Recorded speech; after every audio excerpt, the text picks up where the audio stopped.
An electrifying batting performance from Sikander Raza saw Dubai Capitals clinch their maiden DP World ILT20 last season. He may have changed his allegiance, but the trained pilot has inspired Sharjah Warriorz to give wings to their playoff hopes. In their last match, Dubai Capitals were grounded by some poor fielding and a stunning batting collapse. With 4 defeats, the defending champions need to lift their game by several notches to stay in the hunt. Who will fly high tonight as the race for the playoffs heats up?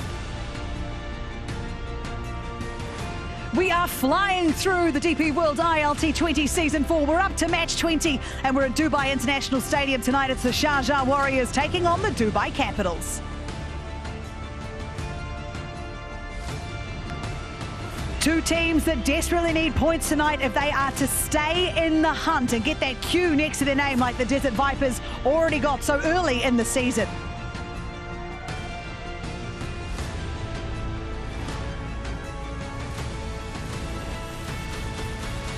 Hello everyone, thank you so much for joining us here at Dubai International Cricket Stadium. It's looking a picture. It's a little bit cool. Some of us are tougher than others though.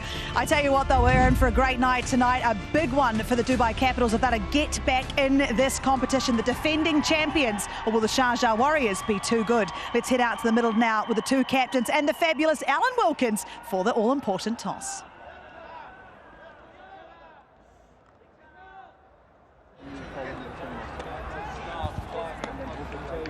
And on a cool evening here in Dubai. This match, of course, should have been in Sharjah, but we've moved up to Dubai. The captains don't mind. Sanjuk Damandal is our toss representative. Simon Taufel is our match referee for the Capitals. Darshan Shanaka and Sikander Raza in the yellow of the Warriors. Give it a good flick. Sikander. Tails. Capitals have caught a tail and it's a head. Sharjah. Thank you. I'll come to you actually. Get away. Well, one of you's going to win it. So the Warriors have won the toss. What have you told Darshan? I've told him something different, but the truth is we're going to have a ball first. Yeah, you're going to have a ball first. You know the record that you have against them, don't you? It's my new team, but if I remember correctly, I think we're looking at, what, 6-0? Yes, well, okay. It's 5. You've won 5 and 1 washout, and, okay. and you've won the last 2 games. So how is the momentum feeling in the camp? Yeah, even when we lost 3, I keep saying that we never lost that belief. So now that we won 2, I think the belief, the morale, the environment in the change room is really good. Even back at the hotel, the guys are gelling really well as well. A lot of giggles, a lot of laughter. So guys are spending a lot of time with each other. And I always say that, you know, it's very important to have a decent culture, and I think we've got that now. Yeah, and you know a lot about their team, of course. They know a lot about me too.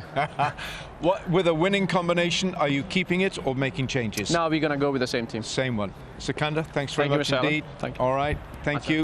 Darshan, I can ask you the same thing. I mean, you know a lot about Sikander Raza, you know a lot about the Warriors, so you're going to bat first. The last 9 matches here, only 2 teams have won batting first, but how do you feel about that? I'm okay with batting first since it's a youth trip, and last night we didn't play well on this track, but we can come up with different plans. Hopefully we'll get over this. So they've come off the back of 2 wins. You've got 2 defeats, and the last one was a collapse from 89 for 2 to 130 all out. How worrying was that? Yeah, it was a bit worrying, but at the same time we know how good we are. It was a day where our middle order normally, who does well, didn't do well. So especially Roman Pavel, myself and Nabi, we are responsible for the loss the other day. So we're looking forward for this game. Yeah, and you need the points. Both teams need the points. So have you made changes for the Capitals? We got a 1 change. Sidikulla Atal comes in for Jimmy Neesham. Right. Okay, lovely. Thanks a lot. Put a sweater on tonight. Thanks. You're batting first. Just to confirm then that the Warriors, Sikander Raza, he's won the toss, and the Warriors, you know what they're going to do? What most captains do here in Dubai, they're going to bowl first. So let's have a look at this pitch. Alongside me, former West Indies captain Darren Ganga. On a chilly night here, Darren, but this is pitch number 6. What are you going to tell us? What about its personality? Well, it's a pitch that's going to be used for 2 teams trending in opposite direction in terms of form. Now, it's a last-minute switch in venue. This match was supposed to be played in Sharjah. It's now rescheduled for Dubai. we've seen 9 matches here previously. Average first inning score about 162. But on pitch number 6 that we're using tonight, it's 147. That's about 15 runs less. So why is this pitch causing so many problems for batters? It's a little bit rooty. It's got a tinge of grass, and it offers a lot of sideways movement for the seamers. Now, one of the things that you have to do is, of course, appreciate the conditions, appreciate the fact that the groundsman said that he covered this surface for about a day and a half, so there might be some moisture there as well. Now, when you look at this surface and we reflect on the previous 2 matches on this pitch number 6, there is a story there, a storyline there, because you can see 17 wickets for the seamers. And in the first 10 overs for the seamers, you can see 42% of the wickets going behind the stumps, and then about 29% going via bowls. So there is sideways movement, there will be swing. How can batters contend with that? Now, if I'm a batter, I'm sharing that responsibility for run scoring, especially in that first 10 overs. Find a way to rotate strike. Whether you drop the ball, you play your horizontal bat shots, but share that with your partner. Also, make use of the bias that we have here. There's a shorter square boundary, so if you're a right-hander, hit to leg in that shorter region, left-hander, vice versa. So be very cerebral in your approach. If you buy your time, you score at a decent tick without losing too many wickets, you could capitalize on run scoring in the last 10. So it's going to be about batting again, maybe not so much about the seamers, because this pitch, it's light brown in color. So spin may play more of a significant role too. So assess, give yourself time as a batter, and look to score above par. You get your team to 180 batting first, you give yourself a very good chance of winning here tonight. I hope the boys alongside me are as excited as Darren Ganga. I've got Waka Yunus and Andy Flower is back with us. Great to have you back. So an interesting toss tonight. Good for the Sharjah Warriors to decide to bowl first. This is an interesting pitch, one that the Capitals did not enjoy batting or bowling on the other night. So what do you make of the whole? It's 5-0 to Sharjah Warriors in this tournament. How much can they bring into this game knowing that? To be honest, the 5-0 I don't think is a big issue. I reckon players won't even think about that. But what they will be thinking about is Sharjah Warriors have just won 2 in a row. DC have just lost 2 in a row. That shift in confidence in the side will be really important. And how DC come back from that terrible loss against My Emirates the other night, that will be really important. Their confidence could easily be dented from the collapse, the batting collapse they had when they had victory right in sight. And it was some batting collapse, Waka. You were here. The batting collapse was huge. They lost 8 wickets for 41 runs. You just can't do that if you plan on winning the game, can you? Not in T20 cricket. I mean, you cannot do it in any cricket, but T20 cricket, they look so nervous out there. Every batter going in, and you could tell that, he's not comfortable out there. And the way, Pollard created that Coliseum, and he was all over the place, backing his players, backing his bowlers, and giving them confidence, and also sort of giving them, belief that we can win this game. And it was one hell of a game. We've seen high-scoring games, but low-scoring games, tight games can be really, really good. So on top of that, they won their toss also. Yeah, and that is good. You want to win the toss here at Dubai, that is for sure. So the Capitals, few nightmares, I imagine, none more so than around the fielding after dropping 7 catches. So there was a bit of chat after the game about catching at this venue. Rowan Gavaskar and Darren Ganga are going to tell us more.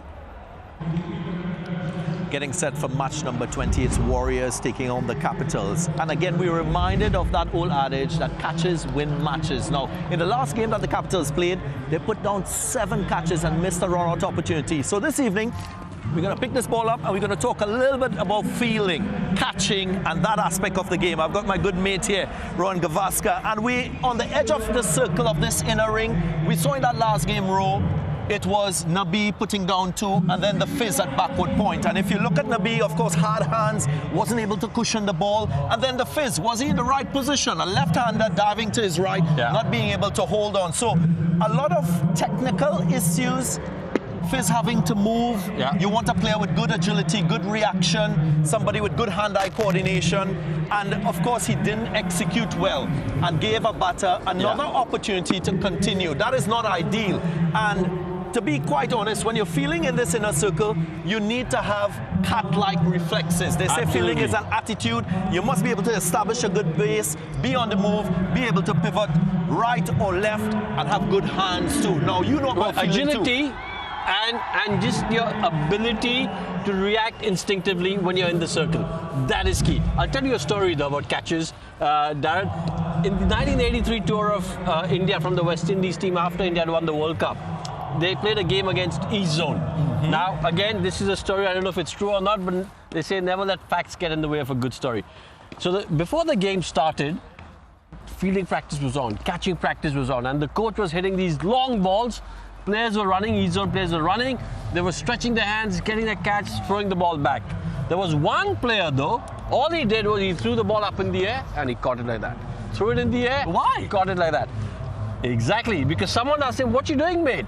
And he said, "Listen, if I drop that catch of Vivian Richards, no one will say anything to me. But if I drop this catch of Vivian Richards, I'll be barbecued." So he said, "Look, yeah." So he said, "Let me just practice this." But going back to the catching over here, you're right. Agility, instinctiveness. The Fizz catch, though, I can understand what happened because you can think about why did they have Fizz in that position. Towards the end of the game, you've got your better fielders on the boundary. But Mohammad Nabi, normally such a safe pair of hands, couldn't get it right. Why? Is it the ring of fire over here? Was it catching let's talk technique? about that. No, we go from this inner ring to outside row. Talk to me about fielding in the outfield. Okay, so boundary riders. When you're a boundary rider, the key thing for catching is to have your head still when you're running as fast as you can. Because if your head's still, your eyes are still, and you're able to judge the ball a lot better. If your head's bobbing around while you're running, that becomes a problem. The other thing is you need to try and get into that drop zone, because if you can get to that drop zone quick enough, it gives you more of a chance to use that hand-eye coordination. Now, you talk about the ring of fire here. It's very different to pylons. Try me. Come on. Try me. I'm going to go with the softball. Come on. It's been a while. Go.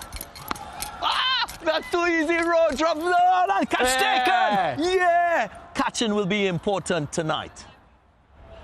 You betcha, catching is always important. That old adage, he's not wrong, catches win matches, and you cannot drop 7. So can the Capitals put it right tonight? We will find out very soon. So before the match begins, you have a chance to be part of the action. So let me remind you, VZY Smart TV presents Jalwal Dikar in Ampao contest. You show your energy, show your passion. Participate now and win exciting prizes only with VZY Smart TV, a smart TV that has it all.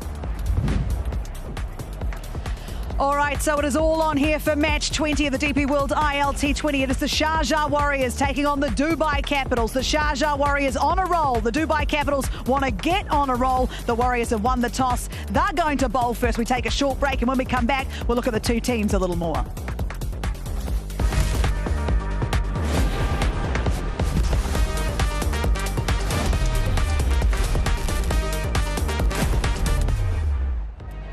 Welcome back to Cricket Safari. We're here at Dubai International Cricket Stadium, and the Capitals have lost the toss and they're going to have a bat first. Andy Flower, talk us through this team. Well, I hope the Dubai Capitals openers weren't listening to Darren Ganga's pitch report, because they'd be in all sorts of trouble.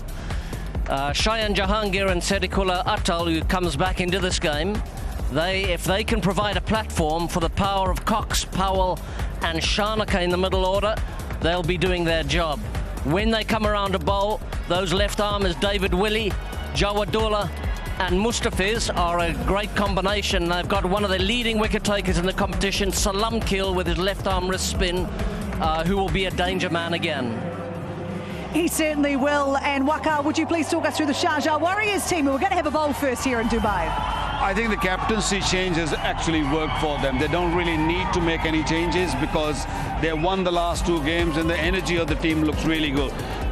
Cadmore up at the front, up at top, and I think he'll always give a good stability. And Tom Abel, a really impressive youngster. James Drew there, and Sikandar Raza himself. I'm not sure if he's going to bat a 4 or 5, but Dwayne Pretorius, and then D'Souza, Hamid Singh, Wasim Akram, Adil Rashid, very impressive. He's been outstanding throughout this tournament, and Taskin Ahmed. And And of course, don't forget Pathirana. They all have got a very balanced side, and they're on the high, don't forget. So they won the last 2 matches and they look to make it 3-0. Absolutely, they will. So Sikandar Raza, an interesting spot for him tonight, playing against his former team. He helped win them the tournament in the last edition of it. We've got a special feature about the new captain of the Sharjah Warriors.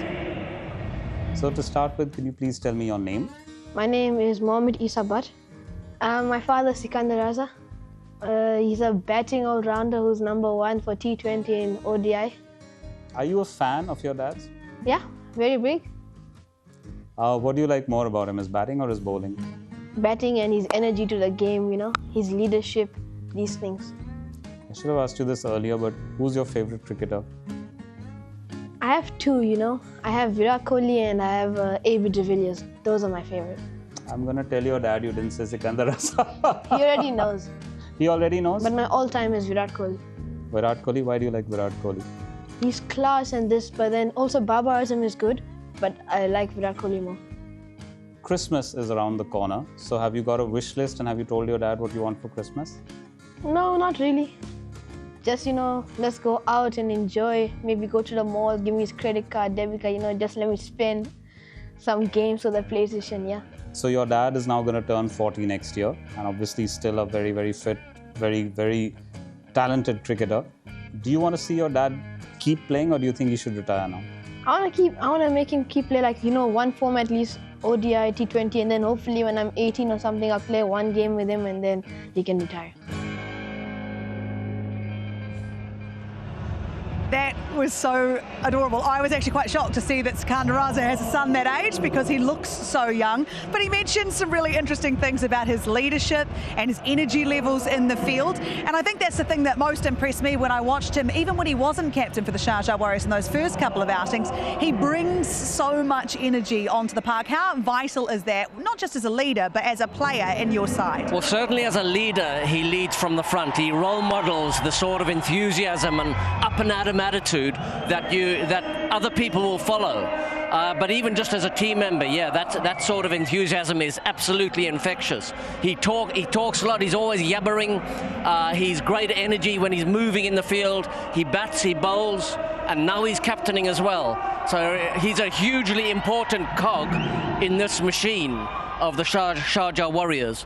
And I mean, it might be a coincidence, but they've won their last couple of games. As soon as he came in, they've had better fortune. So I hope that doesn't sound too hard on Tim Southee, and and it's not meant to. But he's effected some sort of change. He certainly has. And you know, Tim Southee will be giving a lot off the park as well. Obviously, he stepped into a bit of a coaching role as well. And I personally love that Sikandar's son thinks he should use the credit card, Waka. You're a dad, you'll know all about that. I've got 3 of them, so, you know, it's tough on dads. It's tough on the dads. All right, we're going to take a short break here. And when we come back, it is all on for match number 20. The Sharjah Warriors win the toss and they bowl first.